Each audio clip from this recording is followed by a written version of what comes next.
taking meetings a little bit long. So there is a clock that you could see from the moon up here on this front table.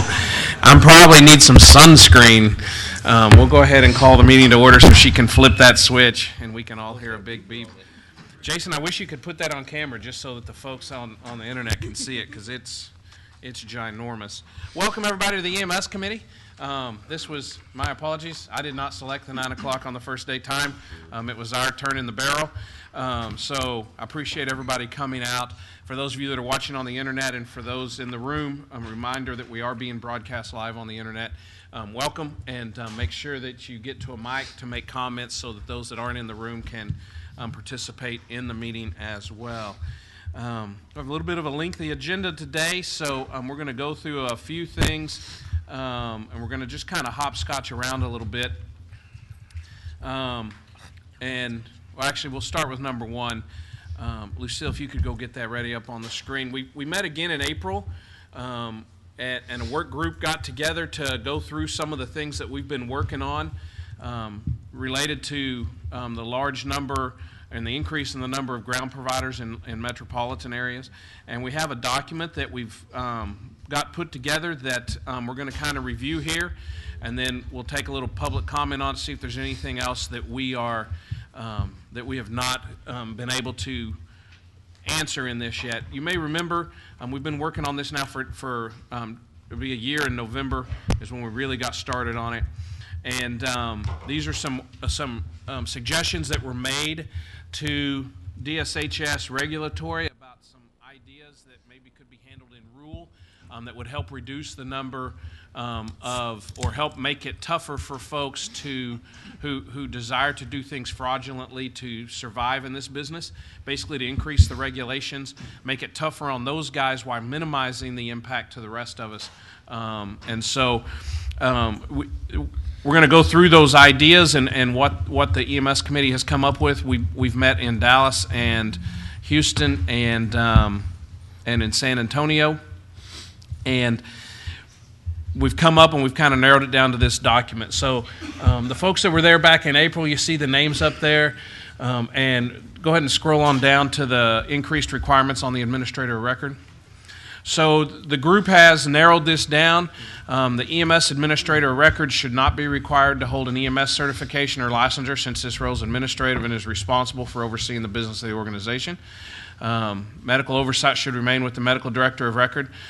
Realize while we're discussing this, some of you may be familiar and may be keeping up with things that are going on in the legislature, and you may be saying, well, that's kind of going to be undone by a law, and there is that chance. There are some bills that address many of these same factors currently going through the process, and some of them don't necessarily meet up with what the stakeholders have said. If that's the case, we'll have to address that at that time, and this is definitely one of those. But the group feels like that it may be for new folks that they need to have some type of EMS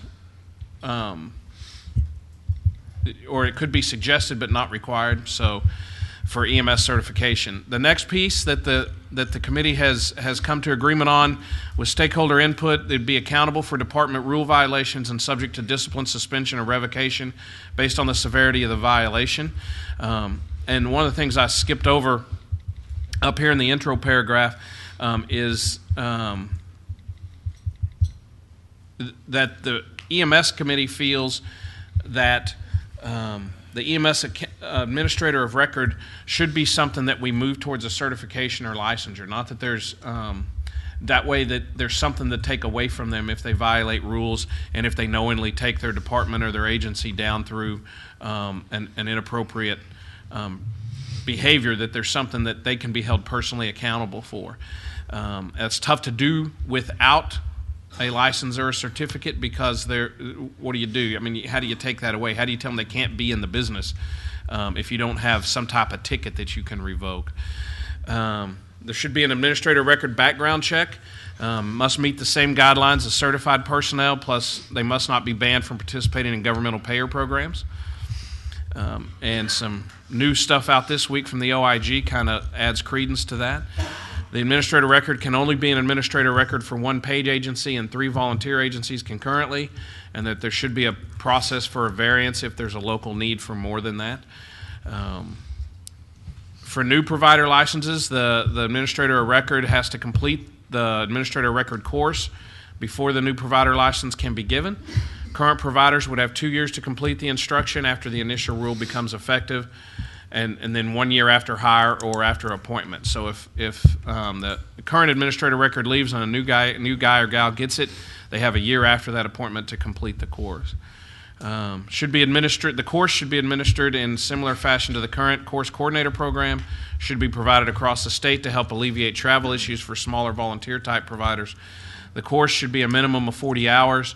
Some of the content that the group came up with in April is Chapter 157 knowledge, DSHS overview, controlled substances, presentations by the DEA and DPS, legal responsibilities of that role from the OIG, the FBI, CMS, and HHSC here in Texas, an overview of the RAC and the Emergency Medical Task Force, presentation by the Labor Board, presentation from the Texas Medical Board, and then a section on workplace safety.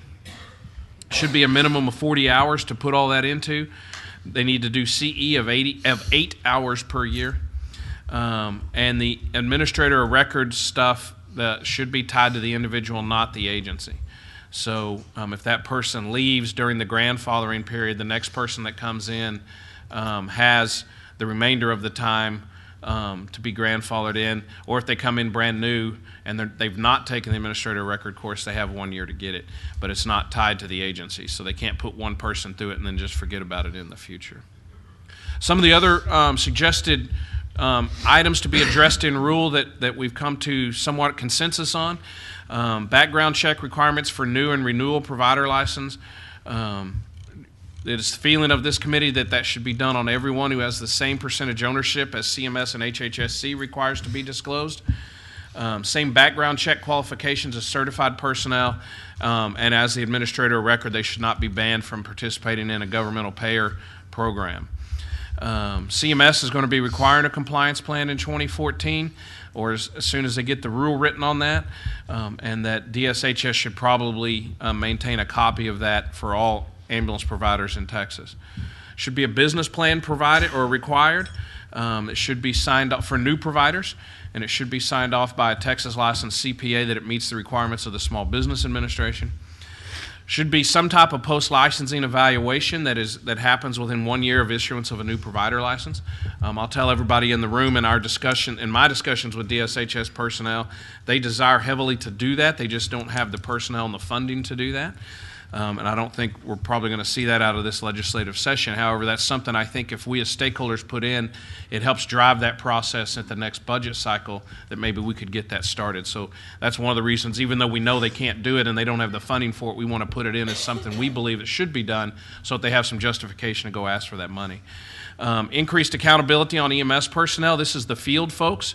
It should be done where appropriate. To have them some level of accountability. A lot of times, a lot of us as EMS leaders get a little frustrated because there are some folks going around out there that get an agency in trouble. They may skate that personal accountability themselves. They then leave that employer because that's really the only accountability they have. They lose their job, and then they come work for another agency and they pull another very similar stunt. Some type of increased accountability. It was in our recommendations for Chapter 157, and it is in our recommendations for this, that DSHS should publish a discipline manual, just like the training manual that they have for the education providers, so that EMS providers have an idea of how the process works on emergency suspension, emergency revocation, those type of things, how that works, the time frames involved. It's all written down somewhere that somebody can go and look at so they understand what happens, even on even on complaints that come from DSHS and those type of things. And then it's still a recommendation of this committee that we develop a peer review board to assist DSHS regulatory in their review of these disciplinary and regulatory actions. Just like several other state agencies in the healthcare have, we feel that this would be beneficial. It would help provide some consistency, or at least a perception of consistency, because right now that perception outside of DSHS is that there is no consistency there, and it would be a rotating appointment. Nobody would be able to sit on that for long term. but it would be there to assist the regulatory folks in making those decisions on levels of discipline. So this is what we've got it narrowed down to from the 7 or 8 requests or the 7 or 8 suggestions that were presented to DSHS from the Ambulance Association. Like to open up the floor real quick. We'll spend a few minutes on this. If there's anything on there that you saw as we went through that you're wondering about, or anything you think that we didn't include off of some of our discussions in the past meeting, anything that that maybe we need to rethink or toughen up or weaken a little bit, please let us know if there's anybody that has anything to add. Anybody? Is it just too early? You can't get up yet? Is it? See, when we meet in the afternoon, everybody's trying to stay awake from lunch, so they pop up to come talk so they don't fall asleep. I'm just mesmerized by this clock. I mean, it's just... I'm a simple guy. All right. We're probably going to meet one more time, and before the August GTAC meeting, our plan, unless I hear any objections from the committee itself, I think our plan is to make sure this is final, because when we get done, I'm sure some folks will have some comments for various committee members. We'll meet again, make sure it's final. We'll bring it back in August. I'll let GTAC know Friday that we'll put it on their agenda in August as an action item to pass up to DSHS as recommendations for rule changes. Dudley? Yes, sir. I think in the medical directors meeting that's going to take place, they met as their work group, and they talked about making an advisory board for DSHS, and we might look at that on this peer review board to see if we could be a part of that. Okay. I mean, I'll be happy, and if you want to, I mean, you went to that meeting, their interim meeting in Dallas, so you're a little more familiar with that, but maybe this afternoon when they meet, we can discuss that with them. okay. All right, thank you, Lucille. All righty.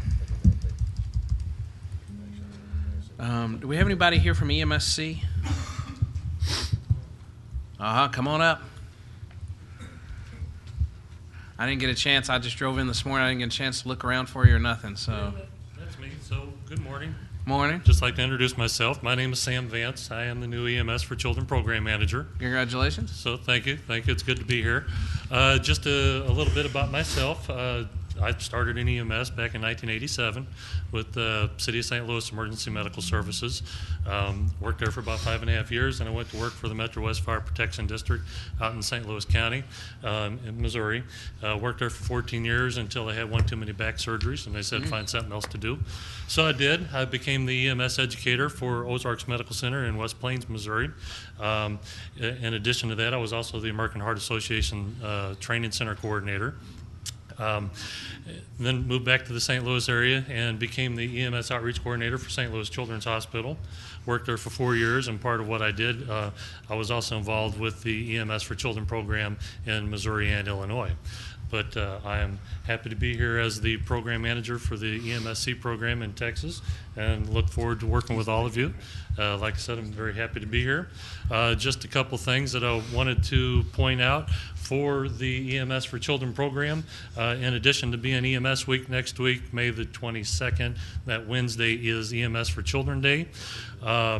Unfortunately, with the time frame that I was hired here, we weren't really able to put together a whole lot statewide to celebrate EMSC Day, but next year we are planning some things, because next year is actually the 30th anniversary of the EMS for Children program. So then the other big thing that's coming up is this fall on the national level, the National Resource Center, in conjunction with all the states, is doing the EMS reassessment, which many of you may remember having taken part in that back in 2010. So they're going to be doing a reassessment. We have begun sending out letters and emails to try and update everybody's contact information. So if you could send that back to me, I would greatly appreciate it. And again, happy to be here, and I look forward to working with all of you. Sam, I appreciate it. Let's when this is over, let's exchange cards so that I have your contacts. We'll make sure we got the right agenda items for you going forward in August and November. We really appreciate these updates from the EMSC. We had an issue, I'm sure you've heard some of the history a couple of years ago, where we got a little sideways with the EMSC folks, and And we feel this type of updating, and your predecessor even was on this committee for a while, really did help in working together and making sure that we had wide stakeholder input and consensus into what EMSC was trying to accomplish. I think it makes you more successful, prevents us from having what I like to call the re-freak moment at these GTAC meetings where we kind of lose it and go, my gosh, they're trying to take over the world. So it just helps all that and helps us accomplish our goals a little better. So I appreciate it, and congratulations on the new position. Thank you, and anything that I can do to help you all, please feel free to ask. You bet it. Any questions for Mr. Vance? All righty. All righty. Thank you, sir. Thank you. Next on our, boy, we're just flying through this. Next on our agenda is an update on the Rule 157 changes, conglomeration, redo, whatever you want to call it, pain in the, Jane, hello. That's an accurate description. Morning, Dudley. We've done nothing since about February, and legislative session has pretty much monopolized my time. And then when Maxie moved on to greener pastures, Quitter. literally, we've done nothing since around February. As soon as session is over with next week, hooray! We will reconvene and start working on those rules again. I don't have a timeline for you as when we'll have the good draft ready. I'm optimistic, and I keep trying to say maybe, during the fall sometime. It'd be great if we had it for November, but I can't make any promises at this point in time. Once we do have the draft, we will get together and have a joint combined committee stakeholder meeting, as we've been talking about, so that we can go through it line by line. Before we do that, we'll be coming to sit down with the individual chairs of the committees to go over the changes so that you guys will understand what we've done and why and where it is, because the language may look different. So that's kind of where we are. We've not progressed since February. All righty. And part of that'll be when you come to meet with the chairs, and then when we have that big thing, that's when we'll have the time to, because each individual committee kind of did their own thing, but we're not really familiar with what any of the other committees did. So I'm sure there's some cross-pollination. I know there was from us. I mean, the education guys are going to want to have a say in some of the things we suggested, and Sure. and that kind of thing. So Sure. And when we come and meet with the individual chairs and go over the suggestions that came from your committee, we'll go through the suggestions that came from other committees. So it'll be, I think, a good time to just Q&A and go through and see what it looks like and how your suggestions were either incorporated, or if they were not, why they were not. Okay. Okay? Thank you, ma'am. Any questions for Jane on that? All right. And next on our agenda is the report from the work group examining the language in 157.11 and 13 regarding fixed wing air ambulance operations, patient care when EMS ground and air providers are present. Mr. Boyd, you're our representative to that group. So is Eddie. Oh, that's right, Eddie is too.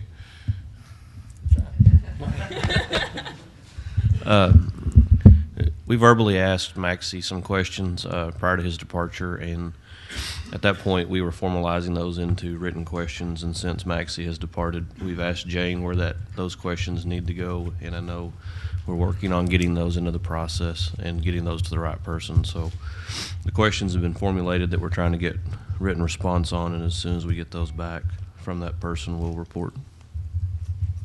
Okay, good.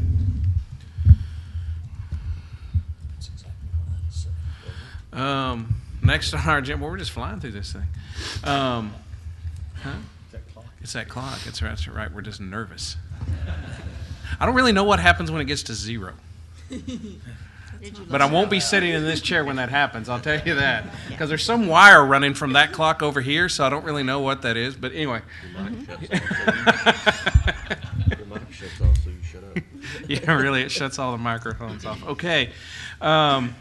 Next is an update from the Emergency Medical Task Force and Disaster Preparedness Committee on ambulance MOAs for the 2013 hurricane season.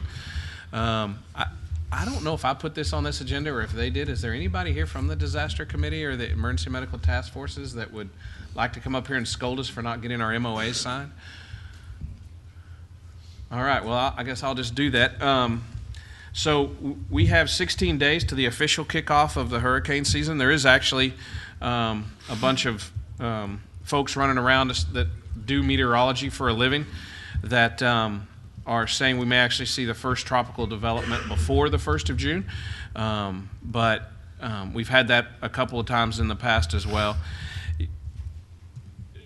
This is just a good reminder, and I think everybody in here has friends and has peers that run other services other than yours, because I'm pretty certain I'm preaching to the choir with this group because we're all involved and we understand the importance of having these things done.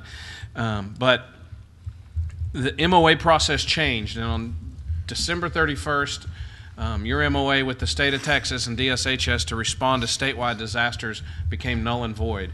And it was to be replaced with an MOA with your local or your regional emergency medical task force. And not everybody has re-signed those documents. So we have 16 days left, and we really need to get those documents signed. Those of you who've deployed, and I'm telling you this because I want you to go back to your home area and talk to your agencies around you and everybody else. Make sure these documents have been signed. The EMTFs have proven the concept that if we have locally driven assimilation of resources and deployments from a locally driven process, we're more successful. At the hurricane conference, or the emergency management conference, not this year, but last year when all the tornadoes were dancing around Dallas, the emergency medical task force coordinators were able to stage and prepare to deploy more ambulances for the tornadoes in Dallas than we were able to do as a state for Hurricane Ike. So the process works really well.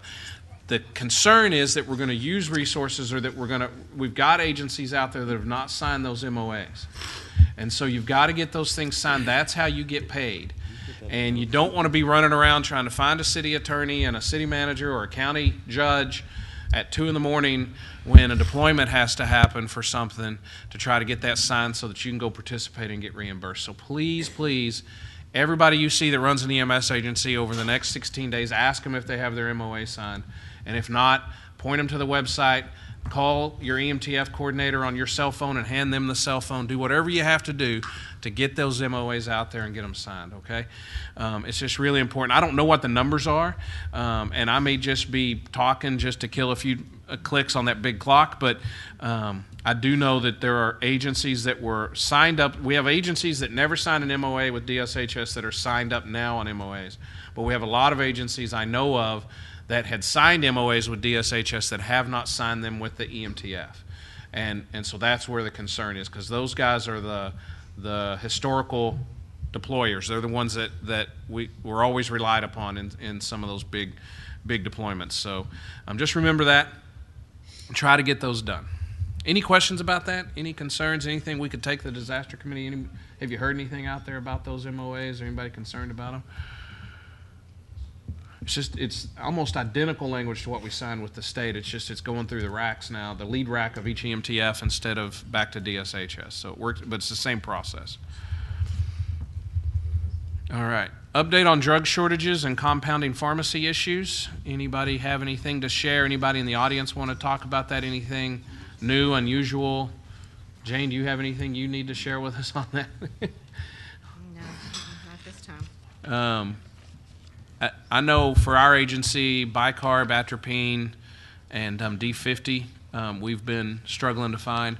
We're able to find controlled meds now, which is good because the accredited compounding pharmacy that we were using has been told to stop making controlled meds by the DEA for now. And I don't know if that's a paperwork issue or if that's we don't want you guys making controlled meds, but that gets kind of scary if fentanyl, morphine, those type of things all of a sudden start becoming scarce again, because I'm not real sure in Texas where we would go. There's some places in states around Texas that are still doing it, accredited compounding pharmacies, but I know that the big one in San Antonio, Oakdale, that a lot of us were using can still make everything else. They just can't make controlled meds. They can't make fentanyl and morphine.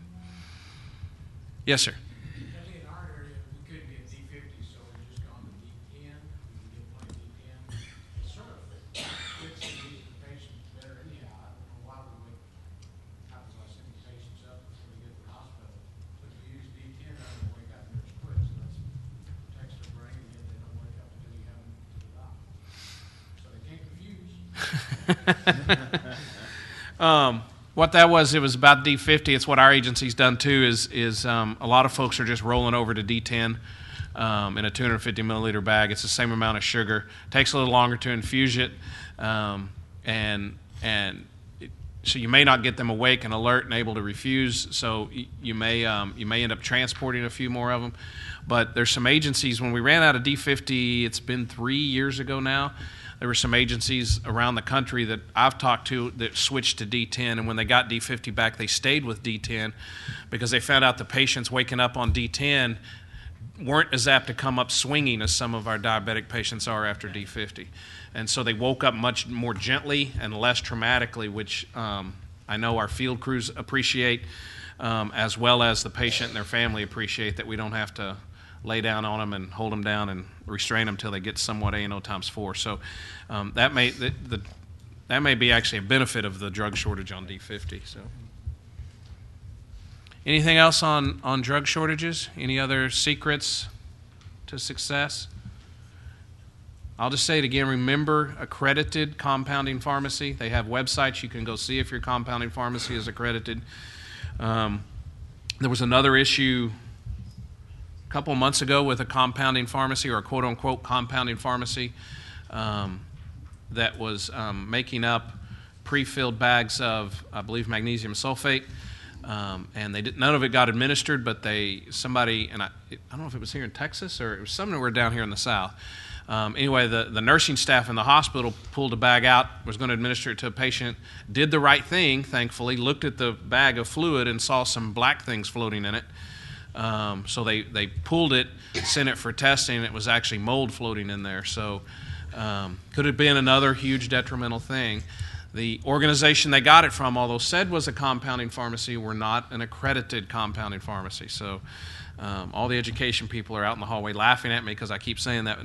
But anyway, we don't need to rehash that. But make sure for your safety, your medical director's safety, and the safety of your patients that you're using an accredited compounding pharmacy. There's plenty of them here in Texas.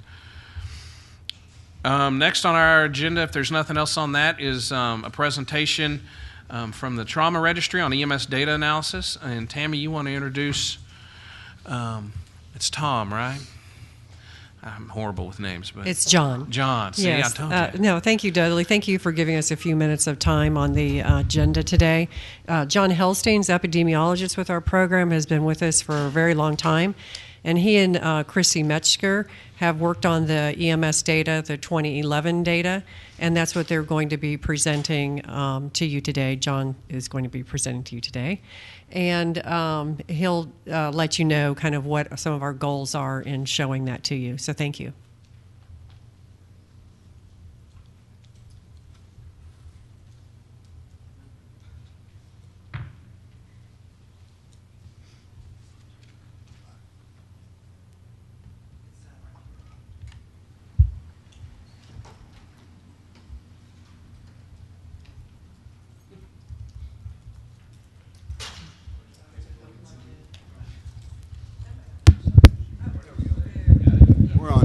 We're on now. Good. Thanks. So my name's John Helstein. I'm with the Environmental and Injury and Toxicology Group. And Tammy's given an introduction.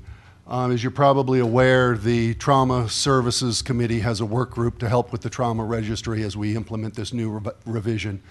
And one of the things that this work group is charged with is coming up with a list of reports that would be useful to each of you, something about the data that you could use. So I've been asked to come and make a quick presentation, not so much to show you the data, although I'm going to show you some data, but to stimulate some thinking for you. Okay? So along with my colleague, Dr. Christy Metzger, we've put together some data analysis, some slides, but particularly with this thought in mind, and this is what I want you to keep in mind, is what questions are you trying to answer? Okay? I've been I work with a lot of community groups, a lot of people who come and want data, and they'll say, I want this. Tell me this. I work with a lot of suicide prevention coalitions. Tell me, I want to know how many suicides there are in my community. And as we talk more, I invariably come across the comment about, tell me what your question is. Tell me what you're trying to answer. And I'll hear something like, well, I want to know whether we've had an increase in this. Well, what you're asking me for wouldn't answer your question. So rather than come to you and say, please tell us what information you want, what I think is going to be helpful for us and perhaps easier for you to generate this list is to say, what question do I need to answer that will help me in my business? So that's the purpose of this presentation. So here's some data from EMS data from 2011 showing medical calls and trauma calls, number of calls that are reported to the registry by RAC. How many medical and trauma calls get reported to each of the RACs in Texas? Same data, but a different question. How does my RAC compare to the other RACs in terms of number of medical calls or trauma calls? So it's not only what data we're looking at, but how we present this data to you. So again, thinking of what question do I need? What questions do I want answered that we can use that will help me in my business? This was the run type on the left side by the type of call, medical trauma or medical and trauma. One of the things that these slides may do is stimulate questions. When we look at those 911 calls and we look all the way over to that column and we see unknown call types for 911, maybe that stimulates something for us to say, let's dig deeper and find out what that's all about. Again, we can make this data available to you for your particular entity, for your RAC, for the entire state. This is about patient safety, use of safety devices in the 90,000+ motor vehicle crashes that were reported by EMS.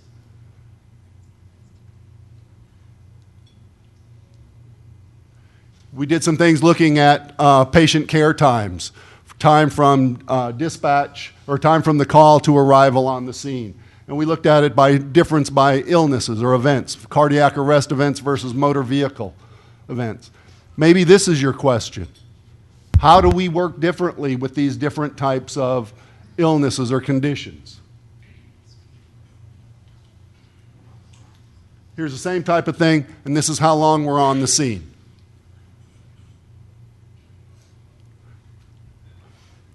We're epidemiologists. We know how to collect data. We know how to analyze data. When we work with our stakeholders, we learn how to interpret the data. But we're not experts in your field. I can sit here and guess, throw darts in the dark at what I think you might want, what I think your questions might be. It's much more effective if you can help us and help direct us on this. And here's the same thing, time from the scene to the destination. Again, this is looking at what percentage of our calls meet these particular categories versus your question being, what's our mean response time? We'd look at the same data, but it would be presented, analyzed and presented in different ways. So if you, again, I'm going to keep hitting this point. If you'll give us a list of what questions do you have? What questions, if we could answer those questions, what would be helpful to you in your business? This is per minute, three different events: cardiac arrest, motor vehicle crashes, and strokes. This is who's providing care, levels of care, levels of provider.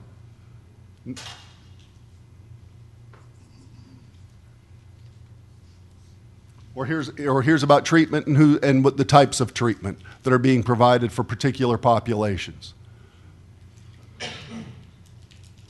So there's all sorts of things that we can guess at and we can cut and we can present different ways and we can wait for you to tell us, yes, that's useful, no, that's not useful. We already know all that.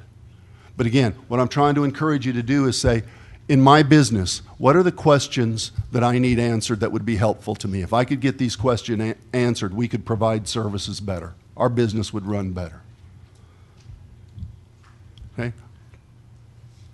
If you have any questions right now, otherwise, I think you know Tammy. Questions can be directed and comments to Tammy.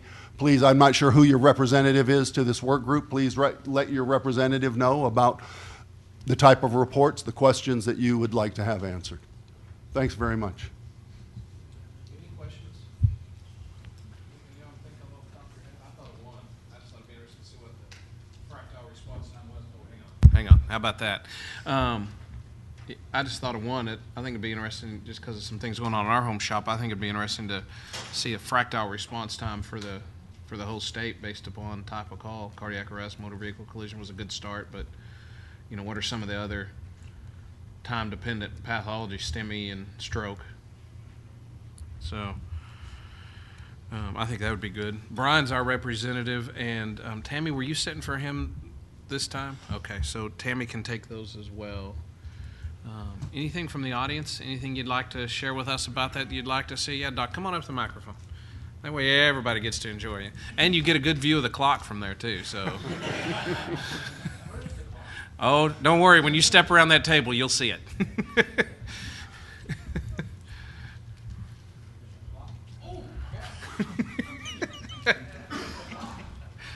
I've just wondered how much you can break trauma down. Our trauma surgeons are very interested in the scene times for penetrating truncal trauma as opposed to blunt trauma. So can you give us stab wounds and gunshots as opposed to car crashes for scene time? Yes. I'm going to say with a fair degree of certainty, yeah, we collect that information and we would be able to pull that out. Yeah, because our trauma surgeons have basically told us 0 scene time for penetrating. They don't want us to do primary, secondary, any surveys, just put them in the truck and apply diesel for penetrating. And if that's the standard, let's all agree with it, and we'll throw ITLS out the window when it comes to those patients. They can be assessed en route. But if that's what we all want, we need to know the data to see where we were and then see where we can come if we make a change. Exactly. Thank you. All right, anybody else? I didn't use up hardly any of the time. No, you didn't. Still plenty of time. Christine Reeves, I'm the executive director for Hot Rack out of Waco. And so I understand that we need to agree on some standard reports that we want. But as a RAC, what we need to be able to do is query whatever we need to know when we need to know it. We can't really provide you all of the reports that we think we might use. You know, Dudley gave an example of something going on in their area. Well, if I have a different issue, I need to be able to query and pull that information for my area versus everybody else's. But, you know, from a RAC level, EMS data is important, but I don't really know what I need to know until something occurs that says I need to know that. We have so many avenues that we're working on at once, and so you've helped identify a couple of them. One thing that we're working on is canned reports for the registry. Another thing that we're working on is that DSHS epidemiologists can analyze data for any people who do not have that, the staffing to do that, or the people who are have the right type of training to be able to do that. You will also hear at the Medical Directors Committee meeting today a different presentation that talks about how you can get access to your data set to analyze yourself if you do have people who can analyze data. So there is confidential data which can be given to the people who are authorized to have access to that data. That would include the protected health information that you're familiar with from HIPAA. And then there's also a public use data file that doesn't have the protected health information in it and that folks can request. And so we will be doing this presentation for the medical directors that explains how to get that public use data file. And that presentation will also go on our website by the end of this week to help everybody to learn how you can use that data. That data is by patient, but you're not able to identify a patient and you're not able to identify an entity. So if you have needs at the RAC level to use data that identifies entities so that you can do some trauma system planning, then you obtain that by having an agreement with those entities. So there's many ways of using the data. Whether it identifies entities or individuals or not is all dependent upon authorization to access that confidential data.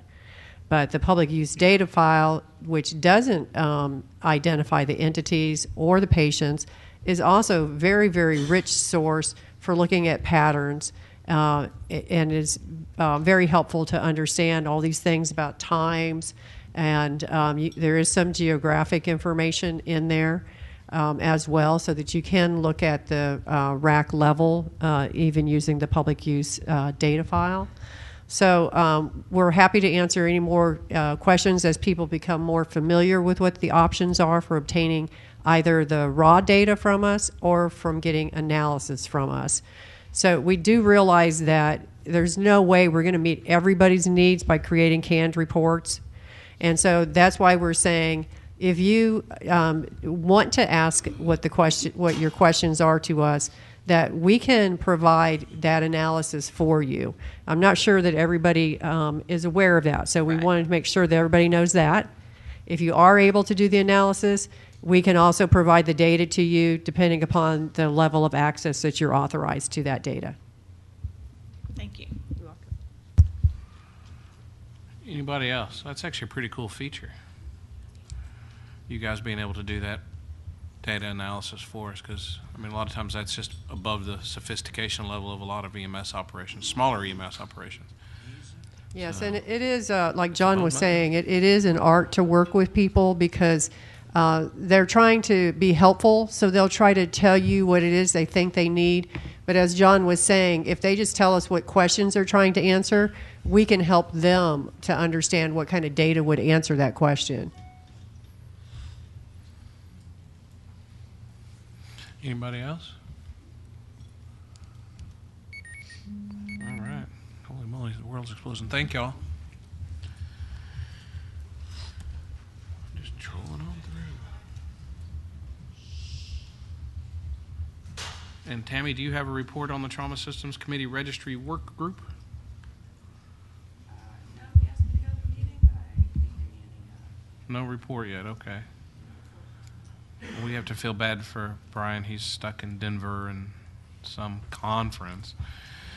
All righty. The next thing is over the last 2 or 3 meetings, we've had some discussions, as have the other GTAC subcommittees, about some of the goals of the GTAC strategic plan they did, and one of those was to try to maximize the productivity of the time that people give to the GTAC process every quarter. And one of the methods of doing that was to try to find a way to make our meetings as productive as possible, not waste people's time, and not cost them travel dollars that don't necessarily need to, or don't absolutely need to be spent to allow them to participate. And originally, there was some items that came out from GTAC about changing meeting times and changing the overall structure, and being the type of individuals most of us we didn't react necessarily well to that. And so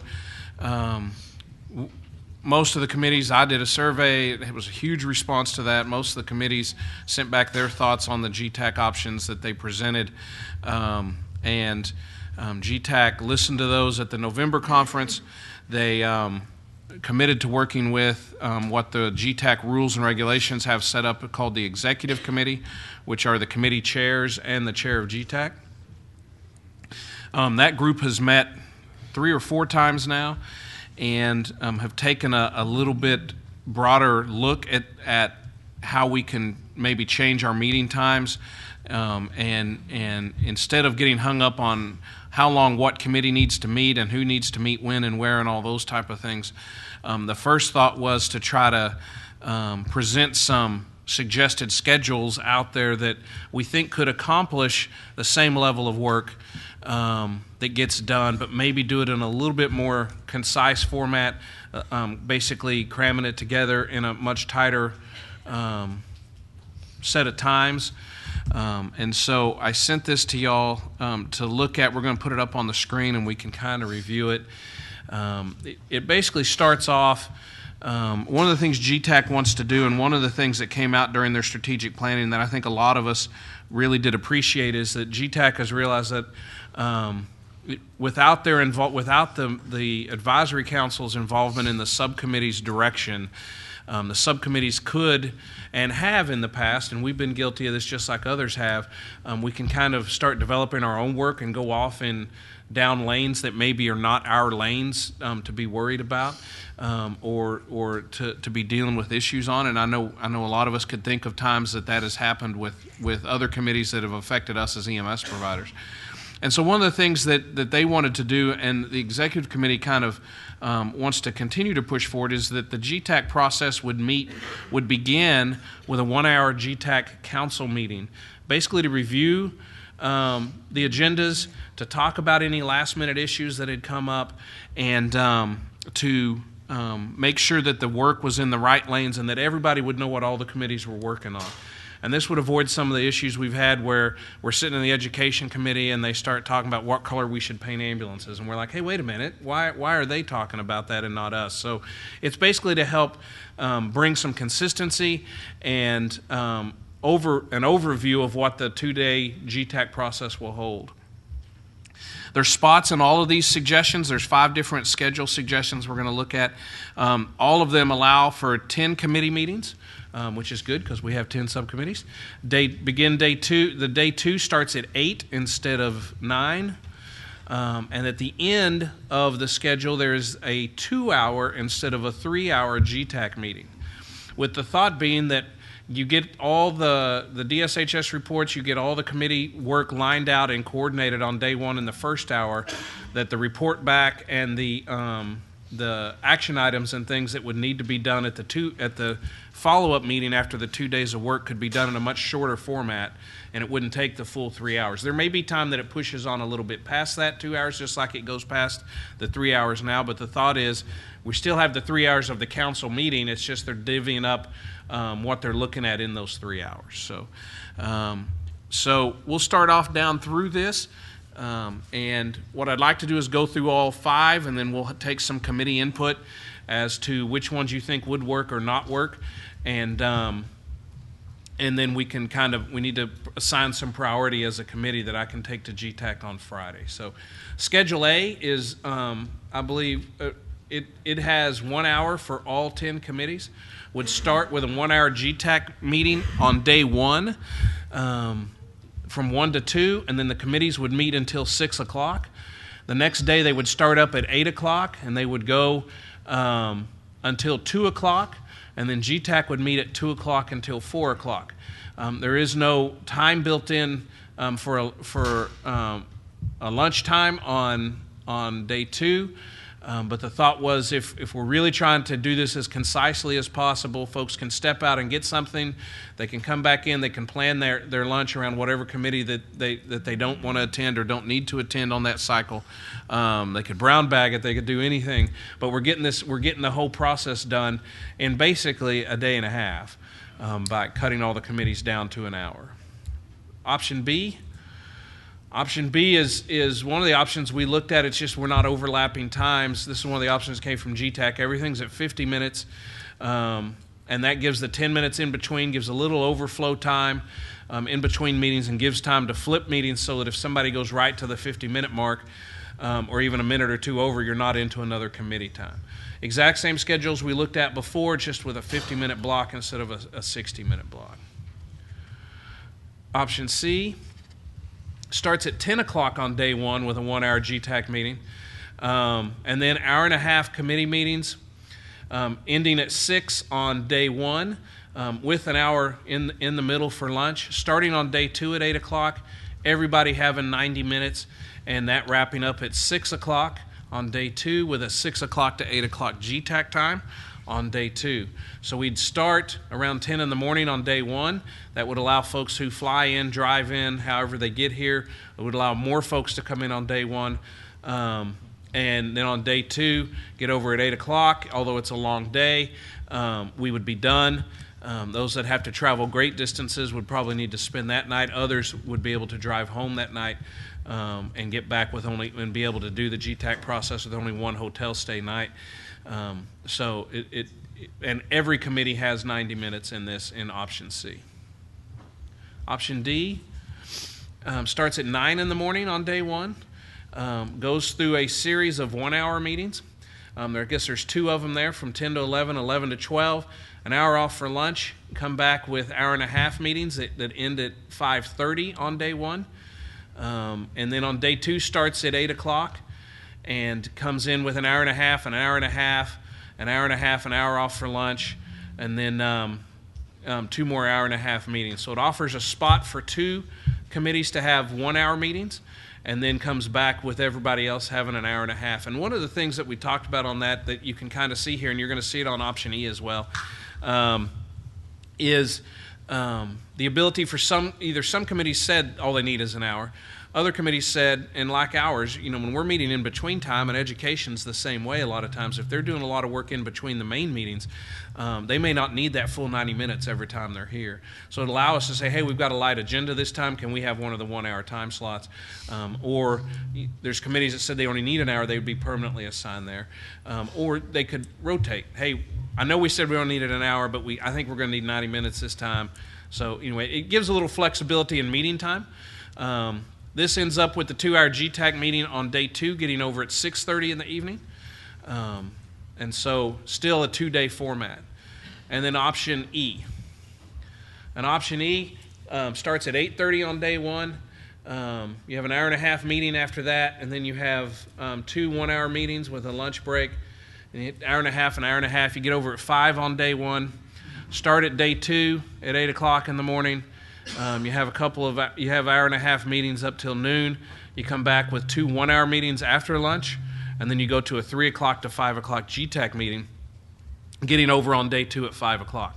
Both days end up a little bit earlier, so if there are other meetings like rack chairs or some of the other things that happen around here, I know EMSC for a while was meeting after one of the days of GTAC and all that. Their other stakeholder groups could meet.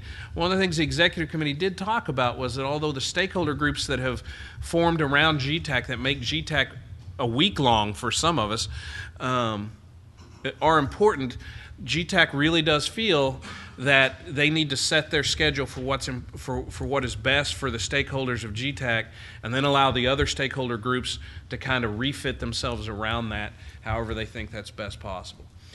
All 5 of these, and here's a summation of them. You see the start time on day 1. You see the time day 1 ends. You see the start time day 2 ends. They all start at 8 on day 2. And then if there's a lunch period in there, the first 2 don't have lunch. The bottom 3 do.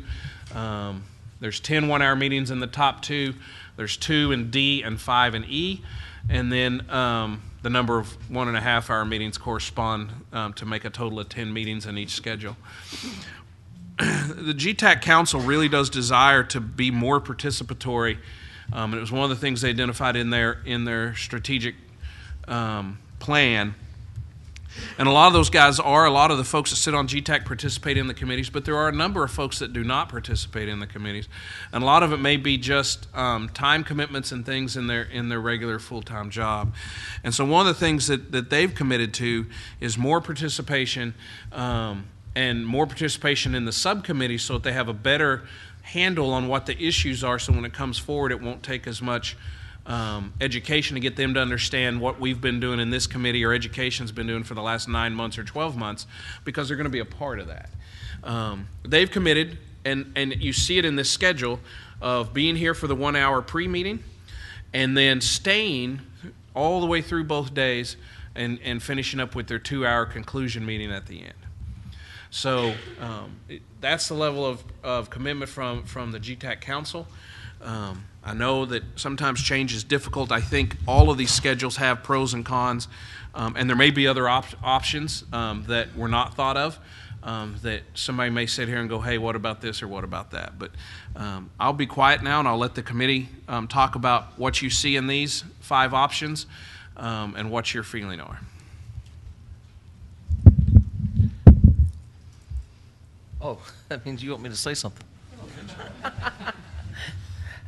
I personally like the option E. I like the half and half time. I like 1 hour for half of them and the other hour. Since you're not setting a committee precedence that says EMS committee is going to meet for an hour and a half every time, although they may do that, but they have that option and that flexibility to meet for an hour, and then maybe one of those other committees could take that hour and a half slot if they need it.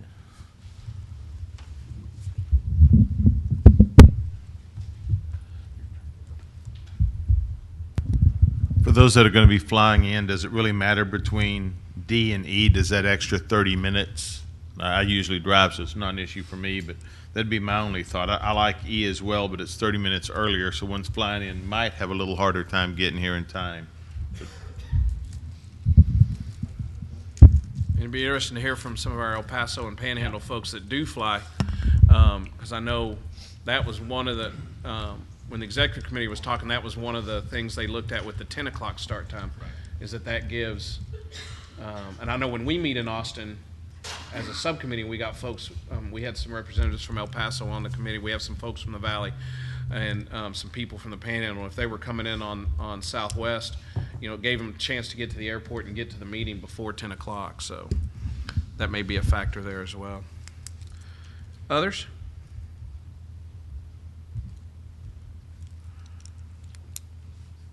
I agree with Eddie. I like E, but I am concerned about those people that fly.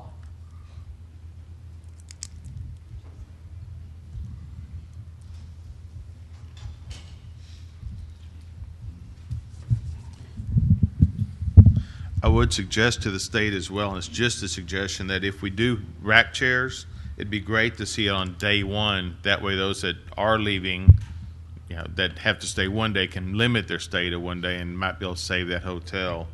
And certainly they won't have to spend 2 nights at least. Talking about the evening of day 1. Yes, the evening of day 1. Yes. Just real quickly, I can tell you from flying. Mike, please. Well, remember. Everybody wants to hear you, Shirley. Just a little quick comment. I can tell you for the people that fly in from Lubbock, the earliest you can get here in the morning is 8:05.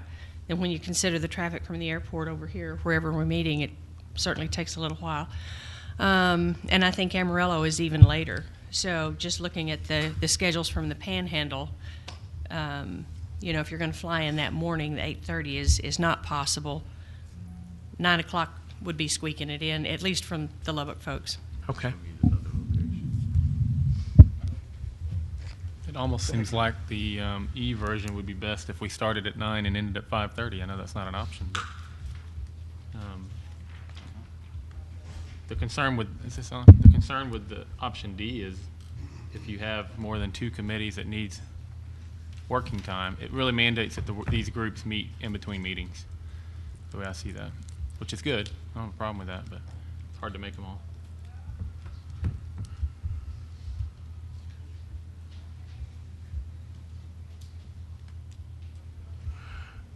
Anybody else?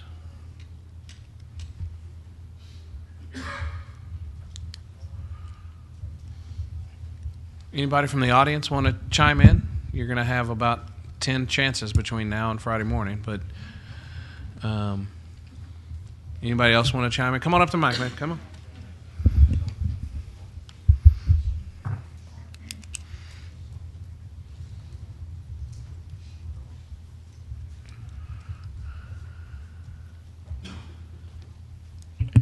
I know we're not taking into consideration the other meetings, but same thing what she was saying, I'm from Amarillo.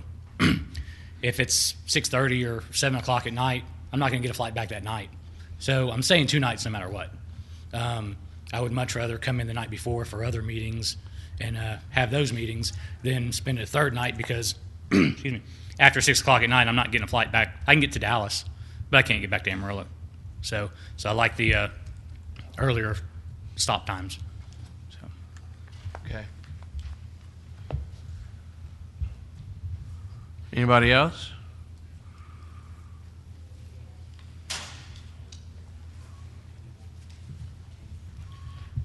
Eddie Walker with Life EMS Academy from El Paso. I like option D, and as far as getting in early, the only one that we think would really be able to do would be option C. We usually come in the night before the first meeting anyway, and with any of those meetings times there, with the exception of maybe A or B, wouldn't leave us much time to get to the airport after any of these meetings because of the flights that are out. So personally, I like E best because of the balance of the committee hours. Alrighty. Dudley, I think you need to take into consideration, you talked that, the state's very attentive that they want to set the schedule and allow all the other meetings that are transpiring to kind of formulate around that. That's going to be the decision for a lot of people who sit on this committee and every committee, and even in the audience, is how those other groups are going to mesh into the system. That's going to be, like Bobby said, that's going to depend on how many nights, how the travel's going, if TTAF and TTCF and all those other ones are going to move and going to adapt. That's going to affect the mold. So it's kind of hard to make that decision for a lot of us because we attend so many different meetings. So, we can talk this to death, but I think you also have to have consideration and talk with those other organizations that are going to be participating in this week-long thing and see how they're going to want to be able to adapt as well. Well, and I think that's going to be, I think some of that is being done. I don't want to say that, it's just like, well, the heck with them, but GTAC also needs to make sure that for the GTAC process itself, that they do what is best for the GTAC process itself. Realizing that the other committees are where they are, the other groups are where they are because of where GTAC is. So it's not, well, this is what we're going to do in the heck with you, but have an input from those groups, and some of them were at some of those meetings. Having some input from them is critically important, but still GTAC felt that they needed to focus on GTAC and allow the others, some input, but at the same time, realize that once we set our schedule, the others will come in just like they did, just like they have over the last few years. So, let me ask you a question though, and this is just for my own edification, because I've always said a few things, and I've never really asked if my supposition is correct. I prefer just to go through life assuming all of my suppositions are correct, but my wife reminds me regularly that that's not true. So, of this group here, and we're kind of down this time, we don't have quite as large a group as we sometimes do, but I'd just like to ask if, and we've got, roll back up to E real quick. So let's do E. So let's say this was the schedule that came out and said this is how GTAC's going to redo. So we're going to start at 8:30 on day one. And we're going to be over by 5 o'clock on day 2. Out of the group that is here right now, how many of you would come in on day 1 in the morning? And how many of you would come in on pre-day 1 in the evening? No other meetings, nothing else. Okay. On day 2, with it getting over at 5 o'clock, how many people would go home at the end of day 2? How many people would stay over and go home on the morning of day 3? So that's a little bit more evenly split. I'm not the only one that doesn't like mornings. Okay, and let me look. Does that make a difference on option D? On option D, we'll just look at the day before. How many people would come in on option D with 30-minute later start at 9 o'clock? How many people would come in on the morning of day 1? And how many people would come in the night before day 1? Okay, so it really didn't, 30 minutes sure as heck doesn't matter. Option C, how many, with a 10 o'clock start time, how many would come in on day 1? And how many would come in pre-day 1? So that made it a little bit more even. So we push out as late as 10 o'clock, we get some more folks that would, just looking at GTAC specific, I know we've all got TTAF and TTC and all those other things that happen pre-day one. But I was just curious, because that's one of the things that's always been discussed. And a lot of members of the council come in just for that. They don't necessarily participate in all those other stakeholder groups. And so we've made some suppositions based upon start times about when people would come in and when they wouldn't come in. And so that was pretty beneficial to see. But then you've got to look at your end time on that one as well. How many are going to go home, which could True. be if you're leaving late. On option C, with a 2,000 hours end time, how many would go home on day 2? There. I live an hour away, and I don't know if I'm going home on day 2. How many would go home after day 2 on this schedule? Okay. So we save a night on the front end, but we would lose a night on the back end. Okay. Brian, yes. My question is why are they so hell-bent on having it on a 2-day schedule? It seems to me that with the opinions that you're getting here is if they start later on the first day, you still got people coming in anyway. Yeah. If they start later on the first day and end earlier on the third day, people are spending just as much time. You're not as rushed, and you don't – I'm sorry, but 8 o'clock to 8 o'clock sitting in meetings all day is a very long day, as y'all well know. And so if people are going to be spending 3 days here anyway, it seems to me you can start later on the first day, end earlier on the third day, and everybody spends the same amount of time. That was actually one of the when it got narrowed down to these 5 options. One of the ones was like starting at noon or 1 o'clock on day 1 and ending like at 10 in the morning on day 3. Still 2 hotel nights, but it's easier on day 1 to get here for a 1 o'clock start. So anyway, anything else on these?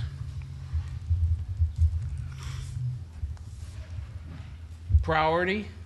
What I wrote down for the ones who talked on the committee was a lot of E and or D, but I didn't hear anybody say A, B, or C. So A, B, or C is option no for us. And E versus D.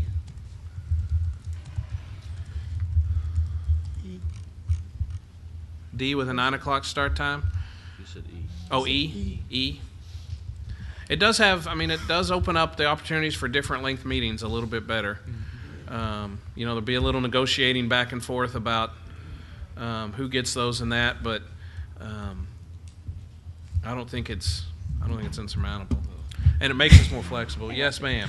I was also going to say the nice thing with option E is ending in the evening, because a lot of people stated that one of the purposes, too, of coming to GTAC is getting to talk with everybody else, and having that 5 o'clock end time gives you that ability then in the evening to have some time to talk with everybody, and that networking that we know is critical. It's not maybe on the agenda, but it is a critical benefit of coming. It absolutely is, and that came out.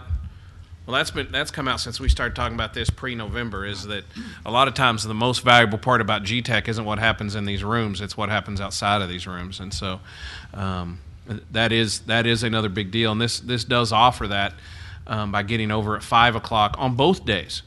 It allows that networking and time to do things. Allows fundraisers and things like that TTAF likes to do on some of our meeting times and stuff like that. So, Scott, did you have something? Yeah, I was just looking at B, as in boy.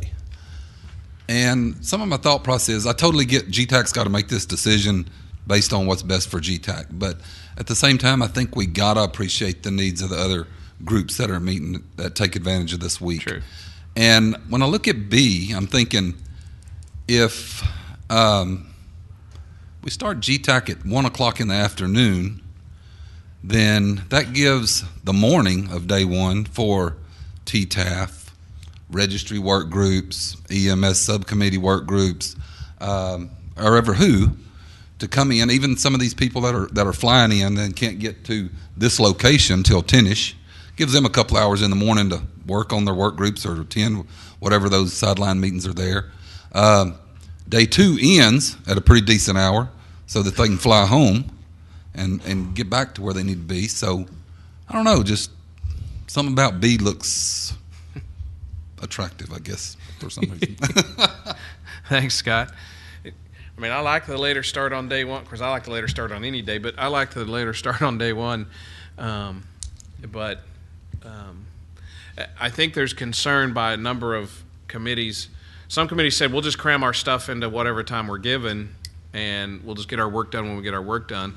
And there's other committees that traditionally have heavier schedules, like trauma and EMS and education. Medical directors, to some extent, although they're one of the groups that said they'd get it done in the amount of time it was given to them. But I think all of us are willing to do work group meetings in between the committees. It's just that comes at an additional cost. And so, if we can get the majority of our agenda done in an hour and a half and save those special times for big projects, I think that, and instead of having to just religiously do it every time, no matter what's on our agenda, I think that helps respect not just the council, but all the subcommittee members' times as well. So, all right, as a committee, we're willing, from what I'm hearing, and if anybody on the committee has any issues with this, throw something heavy this direction, is we'll say option E is number 1 and option D is number 2, and then for us, the other 3 are just not appropriate. We don't feel that they're viable options. Is that correct? I agree. Do we need that in a motion, Jane?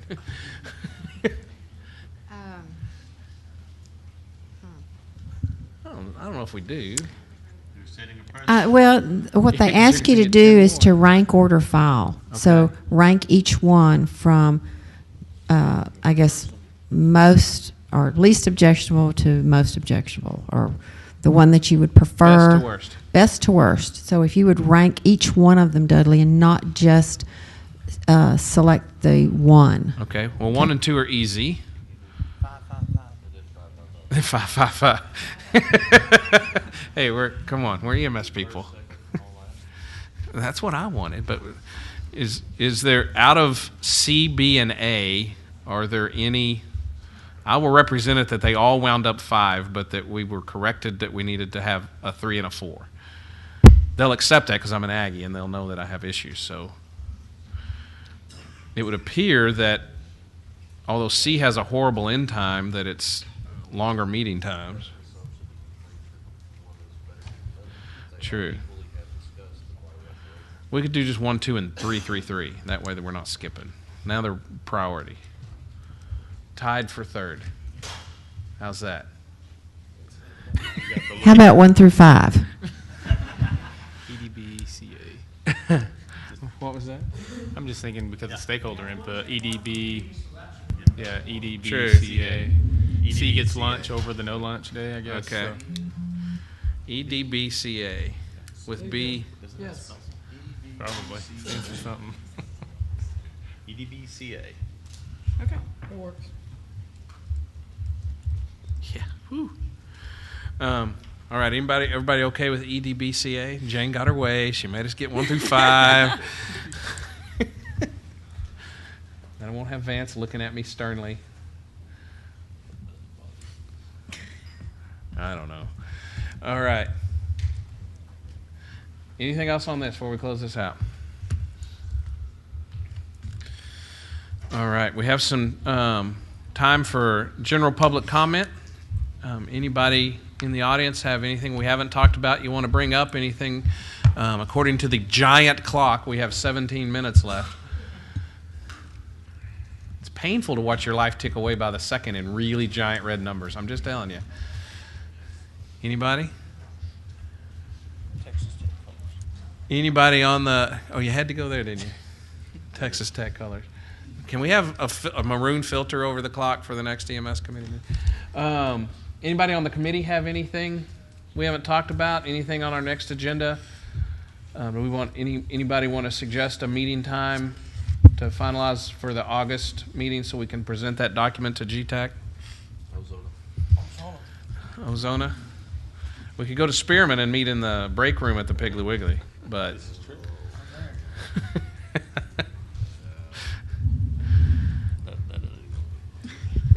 Dudley. Yes. I want to suggest the Valley. The Valley? I brought it up to a lot of I'm people over welcome to there. the They Valley. stayed waiting for the meeting. Okay. And you got us a room last time. We just it Yes. just didn't work out where we could get down there. Yes. I think that's fair. Does anybody have any problem with that? We'll set a date, When's the August meeting? Do you have that off the top of your head, Jane? Do you? Okay, August 21st. So we could do something mid to late July.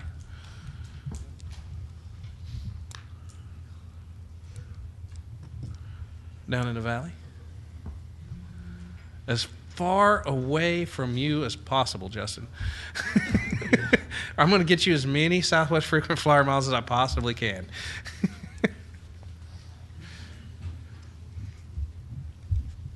Could fly to Europe on a shorter flight, I think. Anyway, We're going to do it on a Friday like normally? probably on a Friday like How about normally. the 19th?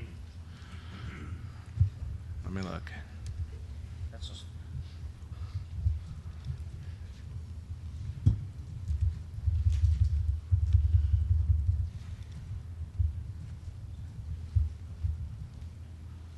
The 19th doesn't look bad. Anybody else? Problems? you can't make it? No, I'll be probably the only Good Friday in July for me. So. What about the 26th? I can't. 26.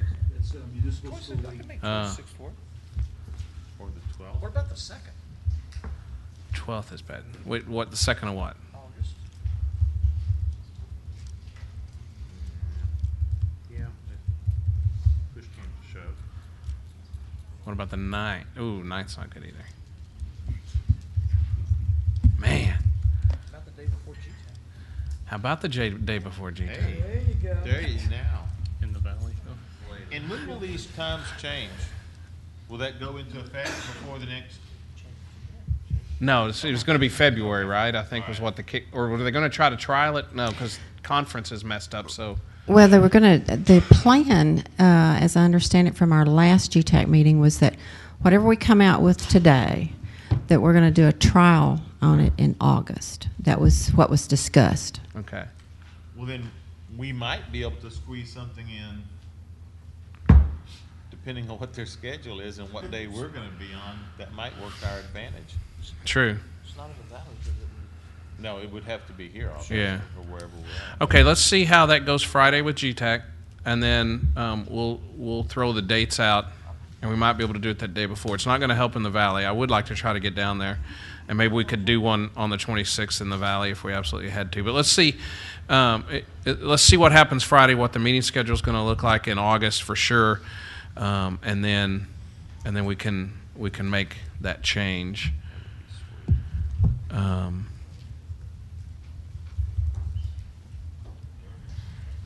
Jane, if we're going to have that on there for GTAC to vote on in August, and we're finalizing it up through our meeting in August, is that still viable, or do we need to have the final, or is that their call? In other words, if we make some minor edits, we get together, we don't have another work group meeting until the day before GTAC meetings in August, so we come in on the 20th or 21st, and we make a few tweaks to it, but we still want GTAC to approve it. We can hand them the updated tweaks and say, because they'll have this draft document in their packet, but then we can hand them the updated tweak and say, we made these last minute, or The tweak to the schedule? no, our document on the rule changes to address fraud, because we want to bring that to them in August for them to approve. I think as long as it just needs to be on both agendas. So Okay. for them to take action on something that you do before the next meeting, it has to be first on your agenda and then on their agenda. Now, if you're making it the day of or the day before the council meeting, I don't know that they'll move it forward, Dudley, because they haven't had an opportunity to review it. Yeah. So it might get put on their agenda for the next meeting. Well, we're gonna review it this Friday and ask them to put it on for action at their next meeting. I just want to make sure we weren't going to open meetings issues if we tweaked it and changed this line or changed one item and that kind of thing, because we kind of want to meet one more time to make sure it's absolutely final. And that if that meeting is not until the day before the GTAC 2 or 3 day process starts, can we still have them take action on it? I don't think we'd be making major changes at that point. I just think it would be, oh yeah, well no, they need to be paramedics and not, it'd be that kind of stuff. Okay, and this is the current rule, or what? This is on those 8 recommendations we've been working on. Okay, all right. Yeah, you could do that, but it would, again, it would have to be on both agendas. Okay. I'll make sure it is. All right. All right. Thank you, ma'am. Anything else for the good of the order before we shut down with 10 minutes and 41 seconds, 39. Oh, sorry. You have to come see the clock. I tell you, it's amazing. All right. Well, in that case, I appreciate everybody coming out. For those on the internet, thanks for listening in. And we'll see y'all around.